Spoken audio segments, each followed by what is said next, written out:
여러분 오늘 이 말씀을 통해서 여러분 마음속에 여러분의 삶 가운데 계속 빛을 비춰주고 계셨던 하나님을 경험하고 깨닫고 돌아가는 시간 되기를 바랍니다.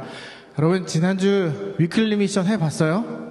기억도 안 나죠? 3가지 너무 많아가지고. 하지만 범사에 헤아려 좋은 것을 취하고 악은 어떤 모양이라도 버리라, 이 말씀을 기억하며 살았을 여러분들이라고 저는 기대할게요. 알겠죠? 저의 기대를 저버리면 안 돼요. 그렇게 생각할게요. 매일매일 우리가 매 순간마다 삶의 자리에서 좋은 것만 취하고 나쁜 걸 버리는 건 굉장히 어려워요. 하지만 또 할 수 있어요. 왜? 여러분의 마음에 이미 저것이 가능하도록 하는 성령 하나님이 계시기 때문이에요. 그런데 우리가 그게 익숙하지 않은 거예요. 그렇게 살아보지 않았으니까 이게 맞나? 내가 이걸 할 수 있다고? 나 못하는데? 라는 그런 부정적인 마음들이 먼저 생기게 되는 거죠. 그래서 우리가 매주 토요일날 예배를 드리는 거고, 이 성막을 통해 내 삶의 중심, 가장 깊은 곳에 예수 그리스도를 모셔야 한다라는 이야기를 계속 듣고 있는 거예요.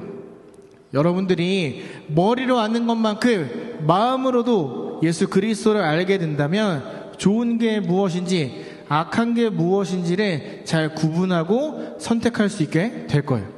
우리가 지난 3주 동안 우리 삶의 성막을 세우고 삶의 가장 중요한 중심에 하나님을 모셔야 된다고 이야기를 했어요. 마음 가장 깊은 곳에 계시는 하나님이 무슨 역할을 하시냐면, 첫 번째는 좋은 것 나쁜 걸 선택할 수 있는 그런 분별할 수 있는 능력을 주시고, 두 번째는 여러분의 마음속에 그런 죄나 어두움, 악 이런 것들이 들어가지 못하도록 막아주고 계세요. 우리가 2주 전에 살펴봤던 언약궤의 뚜껑처럼 딱 닫아놓고 방어해주고 계시는 거예요. 오늘은 그것들 중에 성막에 있는 여러 가지들 중에 한 가지를 살펴보려고 해요. 여기 성막 안에 기구가 엄청 많거든요. 근데 이거를 다 살펴보면 올해가 다 가고 내년 1월이 돼서도 계속 이걸 나누고 있을 거예요. 다 하진 않고 그 중에 몇 가지만 할 건데, 오늘은 등잔대라는 것에 대해서 함께 살펴보려고 해요. 여러분, 이 등잔대는 순금으로 되어 있었어요. 완전 금, 엄청 무거운 거죠. 그리고 그 등잔대에 특별한 꽃 모양이 새겨져 있었어요. 이 등잔대는 총 7개가 있었어요. 하나에 7개 불을 붙일 수 있는 곳이 있어요. 근데 여러분, 성막을 우리가 보지 않았지만 나중에 한국 가서 시간 되면 한번 보러 가세요. 성막을 만들어 놓은 데가 있어요. 이 성막이 여러 가지 천들로 덮여져 있어요. 창문이 없어요. 그러니까 들어가면 어떨까요? 밝을까요? 어두울까요? 밝을까요? 어두울까요? 어두워요. 엄청 어두워요. 창문도 없고 답답해요. 지난주인가 어떤 친구가 와서 물어보더라고요. 그럼 성막을 환기 안 시켜요? 먼지 엄청 많은 거 아니에요? 이렇게 얘기를 하더라고요. 그것처럼 진짜 어둡고 아무것도 없어요. 빛이 필요해요. 이 등잔대가 바로 저 어두운 성막을 비춰주는 역할을 하는 거예요. 여러분, 불을 붙여요.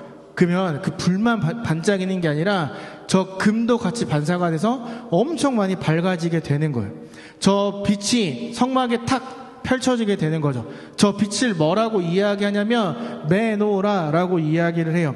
이 메노라의 역할이 뭐냐면 어두운 성막에 그 빛을 비춰서 다 보여주게 하는 역할만 이야기하는 게 아니에요. 성경이 말하는 저 메노라라는 빛은 변화를 불러오는 빛을 이야기를 해요. 여러분, 여기서 말하는 저 메노라는 하나님이 주시는 빛의 역할이 굉장히 확실해요. 뭐냐면 하나님이 아닌 다른 것에 빼앗겨버린 나의 마음, 나도 모르게 죄를 지으며 스며들었던 세상의 문화들, 나의 모든 것들, 타락된 것, 오염된 그 모든 것들이 저 메노라 빛 앞에서 드러나게 되는 거예요. 그러니까 내가 사람들에게 보여주고 싶지 않았던 나의 모든 것들, 감추었던 모든 것들이 하나님의 빛 앞에서 다 드러나게 되는 거죠. 그리고 나를 힘들게 만들고 나를 어렵게 하고 내 마음에 고통을 주는 그 모든 것들도 저 메노라 앞에서 다 드러나고, 하나님께서 그 모든 것들을 빛으로 다 태워서 없애는 역할을 하는 게 저 메노라예요. 그래서 우리가 예배를 통해 한 주의 삶을 돌아봐야 되는 거예요. 아까 동창쌤이 처음에 질문했죠. 한 주 잘 지냈냐고. 여러분, 이게 그냥 의미 없이 던지는 질문이 아니에요. 여러분들에게 이 예배 자리에 나오기까지 여러분 얼마나 잘 지냈습니까? 힘들지 않았어요? 믿음을 지키고 살아가는 거 어려웠죠? 라는 그런 모든 의미가 담겨져 있는 질문인 거예요. 그래서 우리가 예배에 와서 삶을 돌아보고 내가 어떻게 살았는지, 하나님의 말씀을 붙잡고 살았는지를 생각해야 되는 거죠. 그리고 그것을 깨달을 수 있게 하는 게 바로 저 메노라 하나님의 빛이라는 거예요. 그러니까 여러분, 이걸 정리하자면 우리의 예배 시간에 하나님이 우리에게 주시는 빛을 받아들이고 내가 한 주를 어떻게 살았는지를 돌아보고 내가 잘못 살았던, 말씀대로 살지 못했던 부분들에 대해서 고백하고 용서받고 회복되는 시간을 예배라고 이야기하는 거예요. 여러분, 어두운 날 다 지나고라는 찬양 알죠? 이 찬양 가사처럼 우리의 예배는요, 어두움이 아니라 밝음, 기쁨이 되어야 돼요. 저 찬양 가사 맨 마지막에 보면 이런 가사가 있어요. 어둠의 조각조차 그곳에 발 들이지 못해.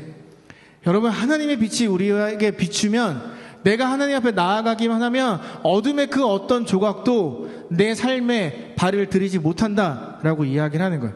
예배는 밝음, 기쁨으로 끝이 나야 돼요. 지금 여러분의 표정에 도대체 언제 끝나는 거야 하는 그런 아주 그냥 퉁퉁 부은 그런 얼굴의 모습이지만, 빨리 끝내라 이런 표정의 모습이지만, 진짜 우리가 예배를 사랑하고 사모한다면 끝나고 돌아갈 때 내 마음속에 기쁨이 가득해야만 돼요.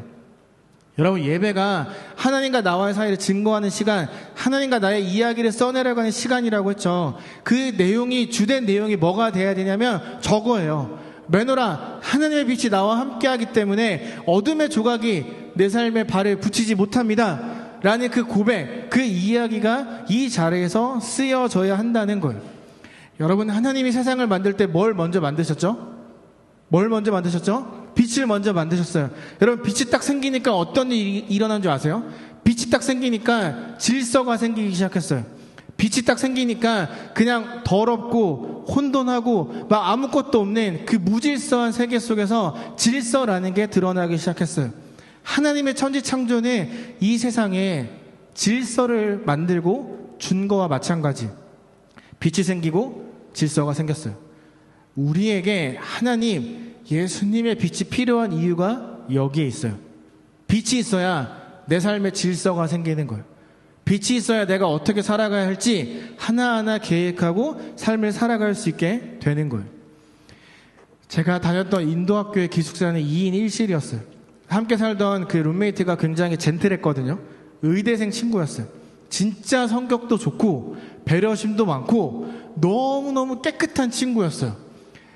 진짜 먼지 하나 있으면 안 될 정도로 매일매일 제 것도 다 청소해주던 진짜 좋은 친구였어요. 인도는 학기에 4번의 시험을 봐요. 1, 2, 3번의 시험을 아무리 잘 봐도 4번째 시험을 망치면 그냥 끝나는 거예요. 여러분, 수능을 여러분은 보지 않았겠지만 수능을 보면 어떠냐면 선생님이 봉인된 뜯지 않은 시험지를 가지고 와서 우리 앞에서 뜯어서 보여주거든요. 이게 문제가 없다고. 인도 시험이 딱 그래요. 4번째는 교육청에서 대학교 시험을 내요. 선생님들이 철통 보안으로 들고 와서 우리 앞에서 뜯어서 딱 보여줘요. 근데 여기서 컨닝하거나 혹은 이렇게 쓰다가 머리를 들면 쫓겨나요. 그냥 F를 맞는 거예요. 실제로 제 옆에 있던 여자애가 시험을 보다가 목이 아파서 이렇게 하고 눈을 감고 딱 들었는데 시험지를 뺏겼어요. 쫓겨났어요. F를 맞았어요. 이 친구가 예민해지던 시기가 이 4차 시험 때였어요. 여러분, 혹시 새 얼간이라는 영화 봤어요? 이거 봤어요? 여기 보면 란초, 파르안, 라주라는 3명의 주인공이 나오는데, 저기서 이제 맨 오른쪽에 있는 친구가 시험 보기 전에 방에서 여러 가지 우상들을 세워놓고 향을 막 피우면서 기도하거든요. 나에게 지혜를 주세요. 나에게 시험을 잘 볼 수 있게 해주세요. 막 기도하거든요. 근데 저거를 제 룸메이트가 하고 있는 거예요. 4차 시험 때. 제가 이렇게 쳐다보다가 갑자기 이런 생각이 들었어요. 질 수 없지. 네가 그렇게 기도해? 그럼 나도 기도해. 얘가 옆에서 향 피울 때 옆에 성경책을 펴고 저는 큐티를 시작을 했어요. 큐티를 열심히 했거든요. 내가 아직도 기도하고 있는 거예요. 또 큐티했어요. 얘가 또 계속 기도하는 거예요. 또 큐티했어요. 한 2시간을 그렇게 서로 싸웠어요. 저 혼자 싸운 거예요. 싸우다가 이 친구가 갑자기 딱 내려놓더니 화장실에 들어가는 거예요. 속으로 내가 이겼다. 내가 역시 예수님이 최고지 생각했어요. 근데 얘가 화장실에서 안 나오는 거예요. 1시간 동안. 나도 시험 보러 가야 되는데, 나도 씻어야 되는데 안 나오는 거예요. 막 문을 두드렸어요. 대답이 없어요. 1시간 있다 얘가 나왔어요. 정말 행복한 표정을 짓고 나왔어요. 드디어 내 기도가 이루어졌다. 나의 신이 나에게 지혜를 줬다. 근데 제가 물어봤어요. 야, 너 샤워했는데 머리는 왜 안 감았냐? 너 기도하면서 머리에다가 기름을 막 들이붓던데 그 지금 흘러내리는데 왜 안 씻었냐? 물어봤더니 뭐라고 하냐면, 나의 신이 준 모든 지혜의 축복이 이 기름에 있다. 이걸 씻으면 지혜가 날아간다. 그러니 씻지 않는다. 나 시험 잘 볼게. 나는 100점 맞을 수 있어. 그러면 저한테 굿럭 이러고 시험을 보러 갔어요. 한 3시간 동안 열심히 그 친구는 기도한 거예요. 그래서 저녁에 보니까 얘가 술을 마시고 있는 거예요. 원래 술 마시는 애가 아니거든요. 잘 봐가지고 기쁨의 술인가 보다 하고 딱 갔는데 얘가 울고 있어요. 막 엄청 울면서 시험을 망쳤대요. 그냥 망친 것도 아니고 폭망했대요. 그 이유가 자기가 믿는 신을 기쁘게 해주지 못했기 때문이래요. 자기가 드렸던 3시간의 예배가 너무 부족했기 때문에, 내 마음의 정성이 부족했기 때문에 이 신이 자기에게 응답하지 않은 거라고 이야기를 하고 울고 있더라고요. 이 사건이 있고 몇 달 뒤 저에게 문제가 생겼어요. 처음에 인도 갈 때 1년 학생 비자를 받아야 되는데 학교 측이 잘못해서 6개월짜리만 준 거예요. 그래서 이제 더 수업을 들어야 되니까 비자를 갱신하려고 이제 학교 직원을 찾아갔어요. 직원에게 가서 이제 비자 신청을 해달라고 이야기를 했어요. 돈을 더 줬어요. 그리고 며칠 뒤에 정말 말도 안 되게 인도네시아보다 훨씬 더 느린 그 인도에서 이틀 뒤에 비자가 나왔다고 저한테 받으러 오라는 거예요. 믿을 수 없었어요. 근데 진짜 가니까 뭔가 찍혀 있었어요. 받아왔는데 알고 봤더니 비자가 아니었어요. 연장 비자 신청이 된 게, 확인된 게 아니라 그냥 비자 진행 중인 도장을 받아와서 저한테 비자가 나왔다고 뻥친 거였어요. 문제가 생겼어요. 2주 뒤까지 이 비자가 안 나오면 전 한국에 가야 돼요. 남으면 불법 체류가 되는 거예요. 둘 중에 하나죠. 근데 저는 그곳에 남고 싶었어요. 그래서 막 대사관 쫓아다니고 막 비자 다 쫓아다니고 돈은 돈대로 쓰고 시간은 시간대로 다 썼는데 해결이 안 됐어요. 이제 진짜 얼마 안 남았어요. 속상하고 답답한데 너무 화가 나는데 이걸 풀어낼 데가 없는 거예요. 이 직원은 돈을 더 줘. 그럼 내가 받아올게. 자꾸 나한테 돈만 뺏어가고. 화가 너무 많이 났어요. 그래서 제가 어디 갔는 줄 알아요? 학교 기도 모임에 갔어요. 제가 믿음이 좋아서 기도 모임에 간 게 아니라 기도 모임 가서 소리 막 지르면 사람들이 저 기도하는 줄 알 거 아니에요. 다 인도 사람들이니까 한국어 못 알아들을 거 아니에요. 제가 하나님한테 막 소리 지르고 싸우고 막 원망하고 있으면 기도 열심히 한다고 오해받을 거 아니에요. 가장 합법적으로 소리 지를 때가 기도하는 데이잖아요. 기도실에 갔어요. 여러분, 화가 나고 답답하고 속상하고 예배가 될까요? 찬양이 될까요? 집중이 될까요? 근데 그날따라 하필 인도하는 친구가 다 잘해서 일어나서 박수를 치래요. 일어났어요. 전 착하거든요. 말을 잘 듣거든요. 일어나서 그냥 박수 치면서 찬양을 부르는 둥 마는 둥 하다가 스크린을 딱 봤는데 거기에 이런 가사가 적혀져 있었어요. 좀 더 의역하자면, 나는 폭풍 속에서도 웃을 수 있습니다. 이 가사를 보는 순간 짜증이 폭발했어요. 장난하나. 폭풍 속에 있는데 어떻게 웃어? 저 가사를 쓴 사람이 누군지 모르겠지만 내가 지금 그 폭풍 속에 있는데 웃음이 나온다고? 웃어? 웃어? 재밌냐? 막 이런 마음들이 제 마음속에 들기 시작했어요. 화가 막 쏟아지기 시작했어요. 그렇게 하다가 다 같이 기도하잖아요. 그러니까 저도 그냥 눈을 감았어요. 습관처럼 씩씩거리고 있다가 저도 모르게 기도하게 됐어요. 여러분, 저는 저 예배 자리에 화가 잔뜩 난 마음으로 갔어요. 답답한 마음으로, 짜증이 가득 찬 마음으로 갔어요. 거기 가서도 짜증을 내고 있었어요. 화가 났어요. 너무너무 지쳤어요. 나 오늘 이 예배를 마지막으로 한국으로 갈 거야. 이 나라 다시는 안 올 거야. 이런 막 그런 화나는 마음으로 갔어요. 아무도 나를 도와주는 사람 없고 뭐 하나 해결되는 것 없고 도대체 내가 여기 왜 있어야 되는 거야. 그런 화를 가지고 예배 자리에 갔어요. 그런데 여러분, 거기서 하나님을 만났어요.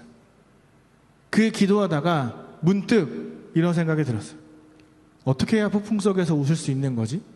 어떻게 해야 저런 고백이 나올 수 있는 거지? 그렇게 생각하다가 기도하게 됐어요. 거기서 하나님을 만났어요. 기도실에 들어갈 땐 아무하고도 인사하지 않았어요. 문을 발로 차고 들어갔어요. 구석에 앉아가지고 씩씩거리고 앉아있었어요. 근데 예배 딱 끝나는 순간 전 울고 있었고 옆에 있는 모든 친구들과 함께 웃으며 안고 기뻐하고 있었어요. 제 마음이 완전히 바뀐 거예요. 하나님께 맡기기로 했어요. 하나님이 내가 여기서 해야 될 게 더 있으면 남기실 거고 나의 쓸모가 끝났으면 보내시겠지. 내가 여기에서 더 이상 스트레스 받지 말자. 하나님이 하실 건데 뭐 라는 마음이 들었어요. 여전히 상황은 바뀌지 않고 그대로였지만 그 문제를 바라보는 저의 믿음, 저의 시선, 태도가 바뀌게 된 거죠. 여러분, 저와 제 룸메는 각자가 믿는 신 앞에 나가서 예배를 드렸어요. 그 친구는 최선의 정성을 다해서 3시간 동안 기도했고 예배를 드렸고 기쁜 마음으로 나가서 시험을 보러 갔어요. 저는 화가 잔뜩 난 마음, 짜증이 가득 찬 마음으로 예배 자리에 나갔어요. 그 친구처럼 어떤 정성도 들이지 않았어요.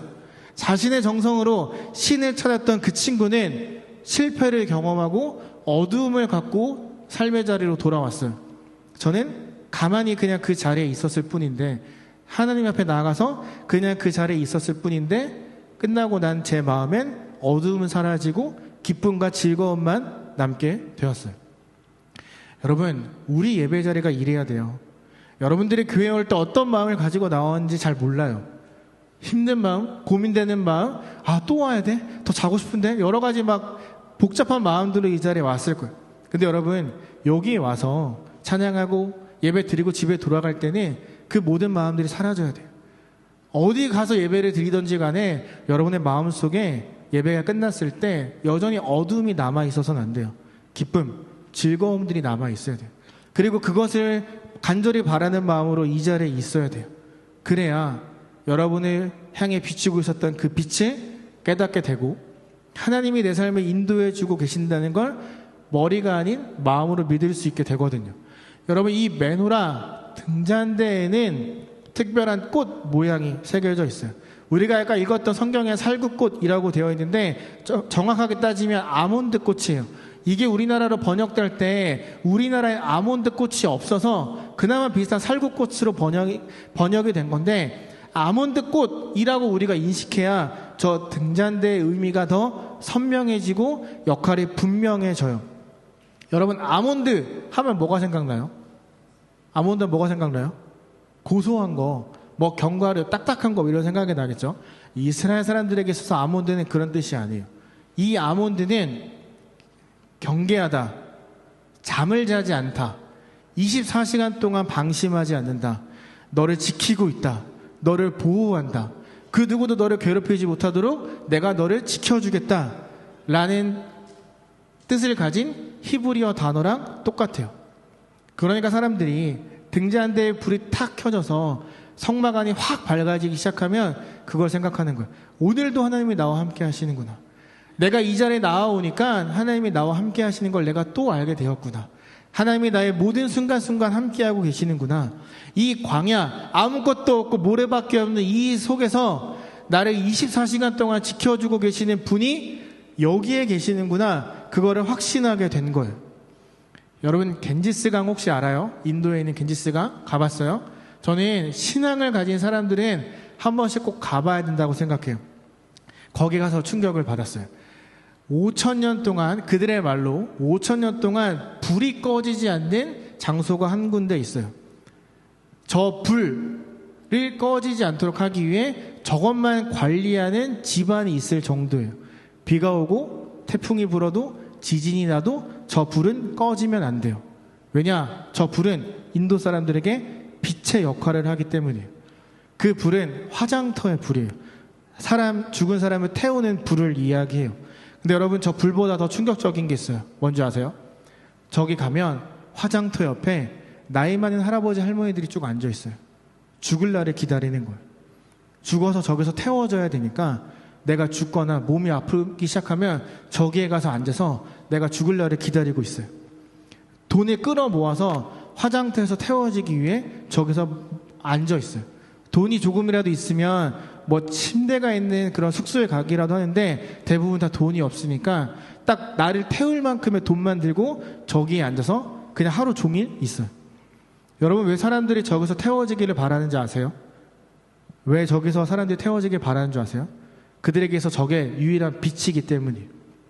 대부분 힌두교 사람인데 힌두교 교리 중에 중요한 거 하나가 윤회, 즉 환생하는 걸. 내가 죽으면 다른 무엇인가로 다시 태어난다고 믿는데, 사람으로 태어나면 다행인데 내가 살면서 알게 모르게 지은 그 죄, 저 사람들은 카르마, 업보라고 하는데 그것들 때문에 내가 개미로 태어날 수도 있고 내가 하루살이로 태어날 수도 있고 개구리로 태어날 수도 있고 그래서 엄청 두려워하고 무서워해요. 그래서 저걸 끊고 싶어 해요. 환생하는 걸 더 이상 안 하고 싶어 해요. 윤회를 끊고 그들이 원하는 열반의 경지, 우리식으로 말하면 천국에 가서 살고 싶어 해요. 그들에게 있어 그 천국에 갈 수 있도록 해주는 가장 쉽고 간단한 길이 바로 저 화장터의 불이에요. 저기에 있는 저게 그들의 유일한 빛이에요. 저기서 태워져야만 더 이상 환생하지 않는다라고 믿어요. 그래서 죽을 날을 기다려요. 근데 여러분, 여기는 특정 조건이 있어요. 특정 조건이 있어야 이 퀘스트가 발동이 돼요. 뭔지 아세요? 죽어서 24시간 안에 태워져야 돼요. 24시간이 지나 몸에서 냄새가 나기 시작하면 영혼이 그 몸에 매여 있다고 생각해요. 그래서 사람들이 죽을 날을 기다리고 있는 거예요. 죽고 여기서 태워져야 끝이 나요. 근데 여러분, 여기서 태워진다고 그들이 원하는 대로 천국에 갈 수 있을까요? 저기서 태워지기만 하면 진짜 그들이 원하는 모든 것들을 이룰 수 있을까요? 저는 그렇게 생각하지 않아요. 만약에 저게 진짜 인간의 유일한 희망이고 빛이라면 저기만 있으면 안 되겠죠. 우리 그럼 다 저희 가서 죽어서 태워져야 되는 거잖아요. 여러분, 세상에 알려주는 빛, 세상에 알려주는 구원의 길은 저래요. 여기까지 찾아와라. 여기밖에 없다. 여기가 아니면 니넨 다 환생하고 지옥 가고 영원히 천국에 갈 수 없어. 하지만 하나님은 다르죠. 우리가 어디에 있던지 간에 그 자리에서 하나님을 찾기만 하면 내가 너의 빛이 되어줄게. 네가 어디 있던지 간에 나를 부르짖기만 하면 그 자리는 너의 구원의 자리가 될 거야 라고 말씀해 주시는 거죠. 여러분, 오늘 예배 자리에 나온 여러분들에게 마음을 어렵게 하는 그거 무엇인가요? 예배 자리에 나올 때 가지고 나왔던 그 어두움, 그 부정적인 마음 혹시 뭐예요? 아, 겁나 피곤해. 자고 싶어. 이런 거예요? 언제 끝나? 아, 이거 좀 싫은데? 어떤 마음을 가지고 나왔어요? 여러분, 어떨 때 가장 힘드세요? 어떨 때 여러분 고통스럽다고 느끼세요? 성적표 나왔을 때? 아무리 고민해도 내가 뭐 해먹고 살아야 될지 모를 때? 내가 지금 이걸 왜 하고 있는지 모를 때? 여러분, 언제 여러분의 마음에 가장 힘드세요? 우리가 잘 아는 모세가 딱 그랬어요. 모세가 호렙산에서 불타는 떨기나무를 보기 전까지 아무런 꿈도 희망도 계획도 없었어요. 하나님이 나를 왜 여기에 보내셨지? 하나님이 왜 나를 버리셨지? 이런 생각밖에 하지 않았어요. 모세가 왕자였는데 사람을 죽이고 쫓겨나잖아요. 왕자로서 갖고 있던 모든 꿈과 희망이 다 사라진 거예요. 이제 그는 장인어른의 양을 치는 양치기였어요. 성경을 보면 그가 어느 날 서쪽으로 갔다고 이야기를 해요. 여러분, 성경 읽을 때 동쪽, 서쪽 이런 단어가 나오면 잘 기억하세요. 진짜 중요해요. 이 성경에서 말하는 동쪽과 서쪽의 개념이 완전히 달라요. 죄를 지었던 에덴 동산, 바벨탑을 세웠던 신할 평지, 하나님께 반역하고 죄를 지었던 곳들은 다 동쪽이에요. 사람들은 다 동쪽에서 죄를 지었어요. 그리고 쫓겨난 장소도 동쪽이었어요. 동쪽에서 더 이상 살지 못하고 쫓겨난 거예요. 이 동쪽은 여전히 죄가 가득한 자리가 되어버린 거예요. 지금 모세가 어디로 가고 있죠? 서쪽으로 가고 있죠.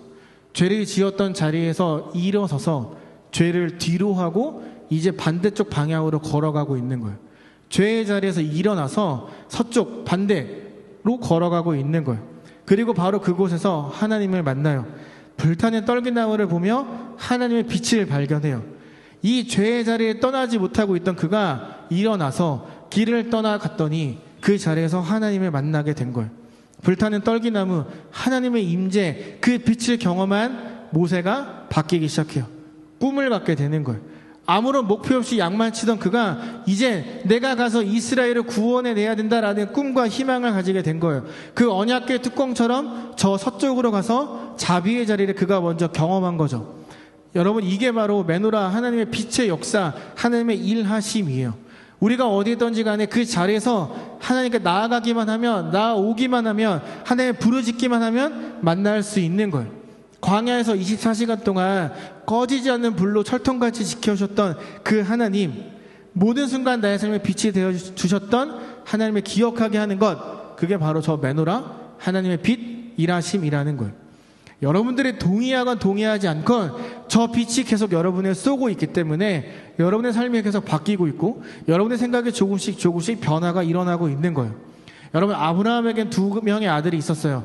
하갈이 낳은 이스마엘이라는 아들이 있었어요. 이 이스마엘이 이제 젖을 때 3살짜리 동생 이삭을 심하게 괴롭혀요. 그냥 LLL 이렇게 놀린 게 아니라 진짜 3살짜리를 학대에 가깝게 엄청나게 괴롭혀요. 그래서 집에서 쫓겨나요. 딱 이틀 먹을 수 있는 물과 음식만 들고 사막으로 쫓겨나요. 사막에서 어디로 가야 될지 몰라서 이리 갔다 저리 갔다 하다가 모든 음식과 물을 다 먹어요. 이들에게 소망이 없어요. 이들에게 남은 선택지는 2가지예요. 누군가 지나가다 발견해서 구원해 주던가 그냥 거기서 죽던가. 그리고 실제 죽음 앞에까지 다 달았어요. 이 엄마 하갈이 배고픔에 지쳐있던 아들을 관목나무라는 곳에 가서 아래에 눕혀요. 관목나무는 저렇게 작은 나무인데 여러분 그늘의 역할을 해주지 못해요. 그럼에도 저 밑에 둔 거는 태양빛에 그대로 맞는 것보다 한 번 걸러서 맞는 게 낫기 때문에 저 관목나무 아래 둔 거예요. 여러분 사막에서의 갈증이 진짜 상상 이상이에요. 생수통 2개만 챙기고 낙타 타고 사막에 들어갔어요. 베이스 캠프까지 얼마나 가야 되는지 안 알려주는 거예요. 저랑 한국인들이랑 같이 가다가 목이 너무 마르니까 그때 뭐 사막 온도가 48도 50도 이랬으니까 물을 계속 마셨어요. 물을 다 마셨는데 도착을 안 해요. 그래서 낙타 몰입꾼에게 물어봤어요. 물 좀 사다 달라고. 사다 줄 수 있대요. 그리고 낙타를 타고 사라졌어요. 사라졌는데 안 오는 거예요. 여러분 그 사막에 한국인 5명만 있었어요. 사막의 길을 아는 사람이 아무도 없어요. 물도 없어요. 더워요. 저 관목나무 갔는데 그늘도 안 돼요. 언제 돌아올지 모르겠어요. 여러분 그러니까 침도 고이지 않는데 목이 막 갈라지는 것처럼 느껴지는 거예요. 내가 죽을 것 같이 느껴지는 거예요. 하늘이 노래지는 거예요. 와 이게 이러다 우리 다 죽겠다.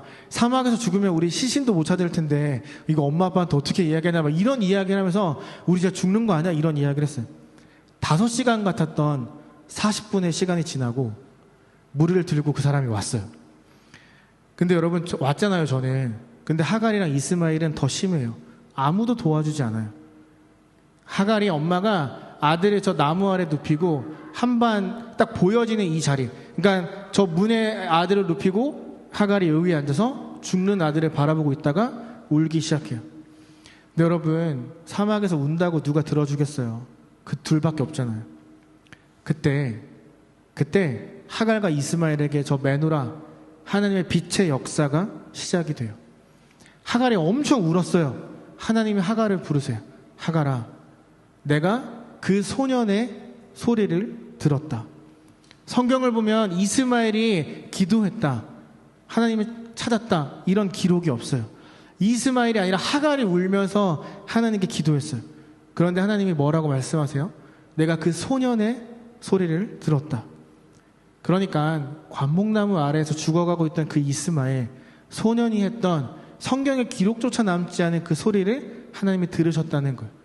그리고 그들에게 빛의 역사, 메노라, 하나님의 일하심이 시작이 되었어요. 음성을 듣고 하갈의 고개를 딱 돌렸더니 엄청 큰 오아시스가 있었어요. 여러분 오아시스가 갑자기 뿅 생겼을까요? 아니에요. 원래부터 거기 있었어요. 근데 하갈이 몰랐던 거예요.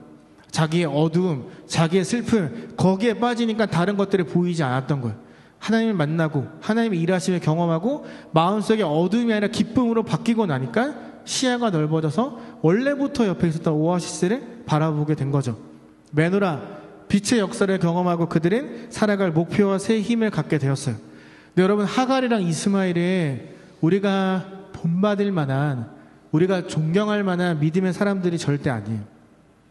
하갈은 자신의 주인이었던 사라를 무시했고 이스마엘은 하나님의 약속의 아들이었던 이삭을 괴롭혔어요. 그리고 이 두 사람이 후손은 계속해서 죄를 짓고 이스라엘을 괴롭혀요. 근데 여러분 본받지 않아도 되는, 믿음조차 있는지 없는지 모르는 이 사람들의 이야기가 성경에 기록되어 있어요. 어떤 기도했는지도 몰라요. 본받을 만한 믿음도 없는 사람들의 이야기가 기록이 되어 있어요. 왜 기록되어 있을까요? 여러분들에게, 저에게 이렇게 말씀하시는 거예요. 이런 사람들의 기도도 신음도 흘려보내지 않고 다 듣고 응답하는 게 나다. 그 메노라, 하나님의 빛의 역사는 특정한 누군가만 누리는 게 아니라, 특정한 어떤 장소에서만 이룰 수 있는 게 아니라 모두가 어디에서든 경험할 수 있고 누릴 수 있는 거다. 그거를 말씀하고 계시는 거예요. 여러분이 하갈과 이스마엘이 했던 이 기도도 하나님이 들어주셨는데, 믿음 없던 그들의 기도도 들어주셨는데, 여러분들의 기도 하나님이 당연히 들어주지 않으실까요? 저는 여러분들의 기도 하나님이 다 듣고 계시고 응답하실 거라고 믿어요. 그 빛을 통해 여러분의 삶을 인도해주고 계신다고 저는 믿어요. 우리가 이 빛, 메노라의 역사를 누리고 싶다면 해야 되는 게 있어요. 첫 번째는 하나님의 빛이 있다는 걸 인정하는 거예요. 그 빛이 있다고 인정을 해야 내가 숨기고 싶었던 나의 모든 것들이 다 드러나면서 용서받고 회복이 될 수 있는 거예요. 언약궤의 뚜껑이 뭐였어요? 너와 나의 사이를 증거해준 증거판을 지켜주는 역할이었잖아요. 거기에 우리의 마음속에 계시는 하나님이 여러분을 지키고 계시는데, 거기에 메노라 하나님의 빛의 역사까지 드러난다면 우리의 모든 기도, 우리의 모든 생각, 우리가 걸어가는 모든 발걸음 하나하나는 다 하나님 앞으로 나아가게 될 거예요. 저와 여러분에겐 이 빛, 메노라의 역사가 필요해요. 그리고 그 빛을 지금도 우리에게 하나님이 주고 계신다고 저는 믿고 확신해요. 여러분, 이제 우리 찬양하고 기도할 건데요, 이 찬양의 가사를 잘 생각해 보세요. 묵상해 보세요. 찬양하면서 여러분들의 고백이 요 입에 머무는 게 아니라 여러분들의 고백이 저 앞에 모여지기를 바라요. 빛을 기대하세요. 여러분, 정말 그런 마음으로 기도하잖아요. 모세와 하갈과 이스마엘, 그리고 이 광야에서 살았던 이스라엘에게 펼쳐졌던 그 하나님의 은혜가 시간과 공간을 넘어 지금 이 자리에 있는 여러분들에게 동일하게 일어날 거예요. 이번 주 위클리 미션이에요. 우리가 함께 부를 이 찬양, 예수 우리들의 밝은 빛, 이 찬양을 듣고 찬양 플레이를 SNS에 공유하세요. 예수 그리스도가 나의 빛 되십니다 라는 믿음의 고백을 세상에 당당하게 선포하세요. 두 번째, 서로를 향해 메노라 라고 외쳐주세요. 누군가가 힘들어하거나 삶의 예배의 모습을 살아내지 못하거나, 혹은 너무너무 좌절하고 있구나, 혹은 여러가지 불편한 모습들이 있다면 가서 하나님이 너를 보고 계셔 라는 마음을 담아서 메노라 라고 외쳐주세요. 가서 야 메노라 이렇게 장난치지 말고 진짜 사랑하는 마음을 담아서 메노라, 하나님이 너와 함께 하셔, 하나님이 너를 인도해 주실 거야. 여러분들 힘들 때마다 스스로에게 외치세요. 메노라, 하나님이 나와 함께 하신다. 24시간 동안 나를 지키고 계신다. 그 고백을 여러분 꼭 하세요. 이 두 가지, 나의 빛 되신 예수 그리스도, 그리고 하나님이 나를 지키고 계시는 메노라, 이 두 가지를 통해 여러분의 삶이 정말 더 많이 변하고 마음속에 하나님이 자리 잡고 삶의 정말 그 중심에 예수 그리스도가 가득하기를, 그렇게 빛의 변화를 경험하며 살아가는 여러분들 되기를 예수님의 이름으로 소망하며 축복합니다.